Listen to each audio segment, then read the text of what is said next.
আজ তমলুক লোকসভা কেন্দ্রের প্রার্থী তৃণমূল কংগ্রেস প্রার্থী দেবাংশু ভট্টাচার্যের মনোনয়ন। আপনারা দেখতেই পাচ্ছেন একটি মন্দির, তমলুকেরই নিমতৌড়ির বর্গভীমা মন্দির, যেটি খুবই জাগ্রত সতীপীঠের একটি পীঠ। সেখানে দেবাংশু ভট্টাচার্য পুজো দিচ্ছে।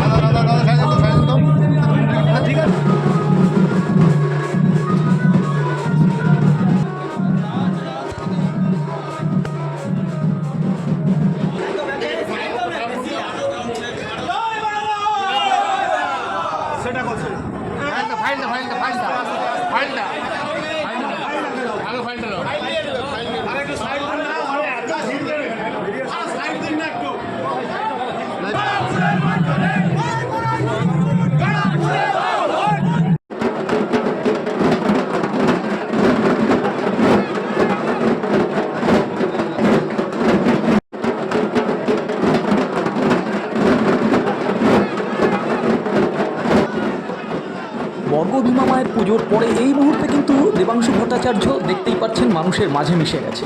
তৃণমূল কংগ্রেস কর্মী সমর্থক বৃন্দ, এই যে হাজারে হাজারে কর্মী সমর্থক বৃন্দ এখানে দেখতে পাচ্ছেন, এগিয়ে চলেছে কাতারে কাতারে মানুষ, এগিয়ে যাচ্ছে মনোনয়ন পর্ব জমার দিকে, ডিএম অফিসের দিকে।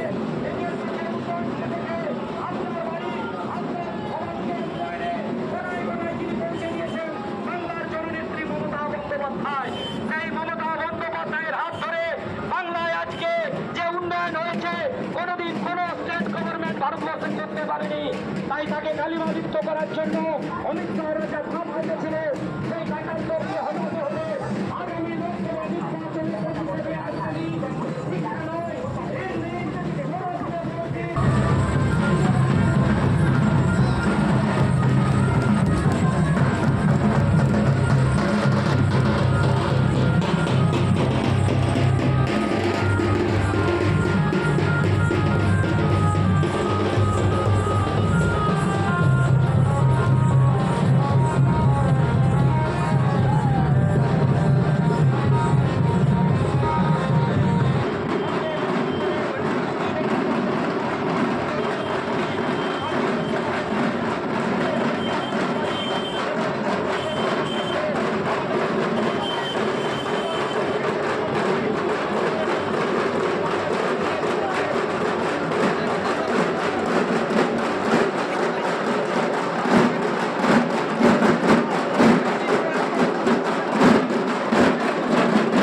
রাস্তা জ্যাম হচ্ছে।